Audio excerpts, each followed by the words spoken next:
Hello everyone, welcome back to The Green Man, and hope you're doing good and well. I thought it was about time I did another Wheel of Time themed video. Two reasons for that. One, this channel is named after the Wheel of Time. The Green Man is also referred to as Sameshta in the stories. And the Green Man is obviously from the first book, The Eye of the World. The second reason is it's been a long time since I did a video. I think it was a ranking video of Wheel of Time books from my least favourite to my favourite. So I really thought I ought to do another Wheel of Time video.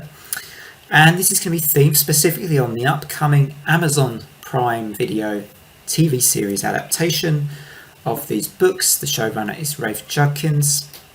Now, I will, in this video, talk a bit about what we know so far, and based on that, what I think may unfold in this series, what my concerns may be, but also what I think could be really good in the series based on what I have seen, read and heard so far. I'm going to be cautious in any judgments I make, and I may be looking back on this video after the first series and think, God, I was completely wrong about that.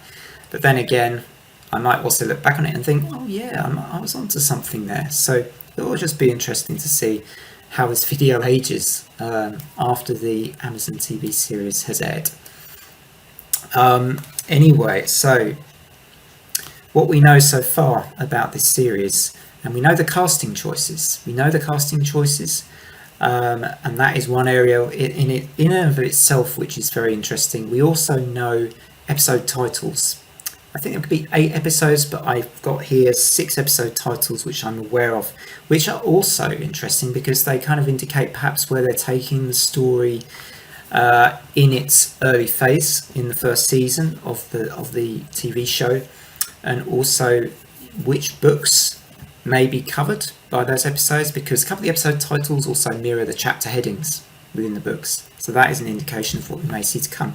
Anyway, I'm going to crack on now with themes or what I was about to talk about first, which is the casting choices. So we have here cast as Moiraine. It's been made very apparent by the trailers that we've seen so far.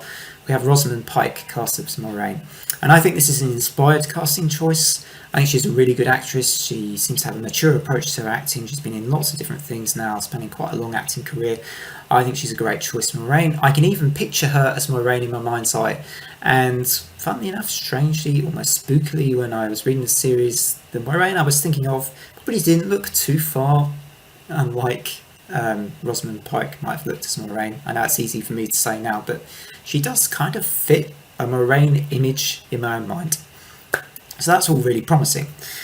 Now we've also got the interesting choice, obviously the showrunners made, to have a young cast here. The casting choices here for the Emond's Field group, all quite a young cast and relatively unknown to me. I don't know if that means anything, but it seems like they're an unknown cast. So I find that quite a interesting choice. Now, I think it's a good thing on balance, because I don't personally want to see a TV adaptation full of familiar faces. Personally, I don't really want that. It, for me, can lead to the impression that the series is trying too hard to get in the audiences. I quite like the idea that it's going to feel an original TV series because you've got fresh faces, right? You've got fresh faces on the scene. So I like the idea it may feel a bit more like it's something new, something which we're seeing for the first time. And personally, big names are good, but if you've got loads and loads of big names, sometimes I think that can actually be counterproductive. I don't know what you guys think, but for me it can be counterproductive. So don't think that's necessarily a bad thing, introducing a young cast and giving them a chance to make names for themselves. So there's plenty of motivation for them to put in good performances, because this is an opportunity with this huge TV series, or huge book series being adapted. This is a huge opportunity for these young actors to really make names for themselves.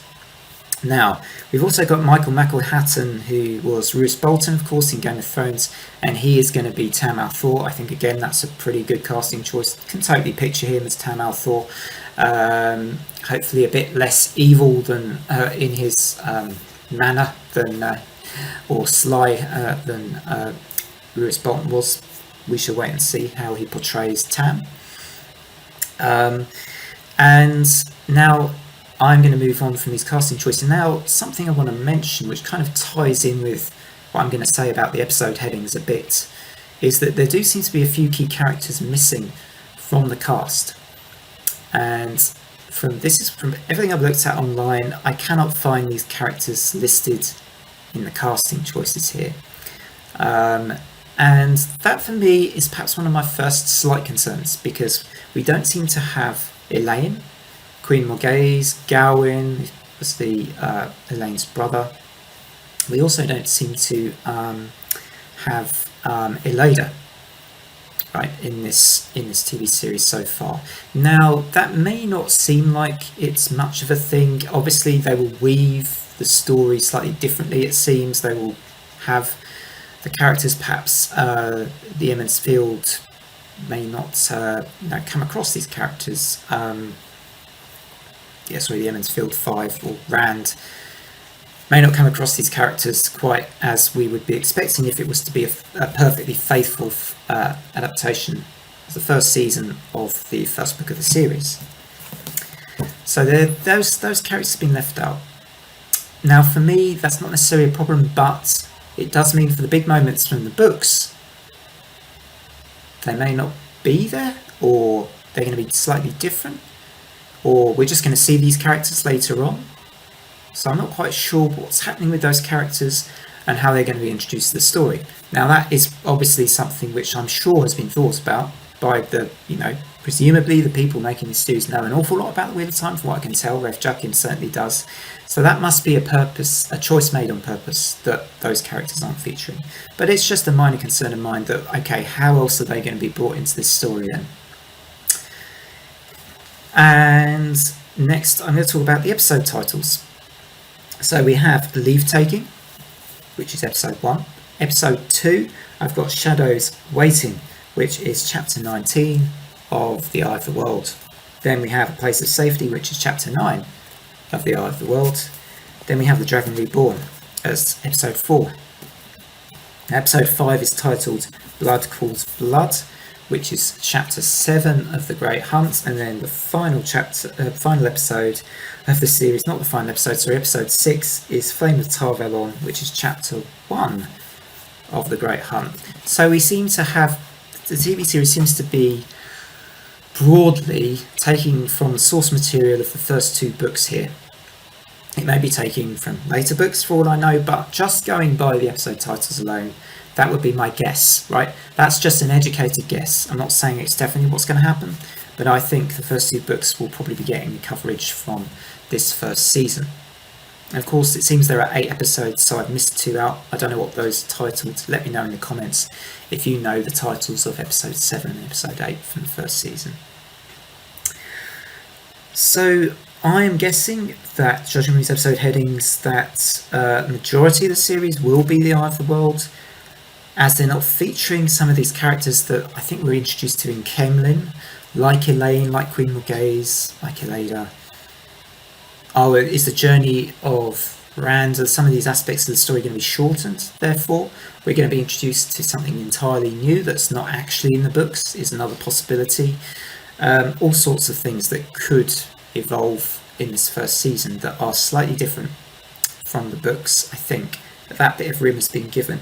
But we do know, I think, from a chapter like The Dragon Reborn, an episode that's called The Dragon Reborn, that is likely to be. I think of the last part of The Eye of the World, spoiler alert, where Moiraine proclaims Rand al'Thor as the Dragon Reborn. Makes me think that's going to happen about at the midpoint, or slightly later in the first season here. Just a guess. And then the second half of the season will be more on the side of the Great Hunt. So much interest, so many thoughts that I already have, and I can only make so many guesses.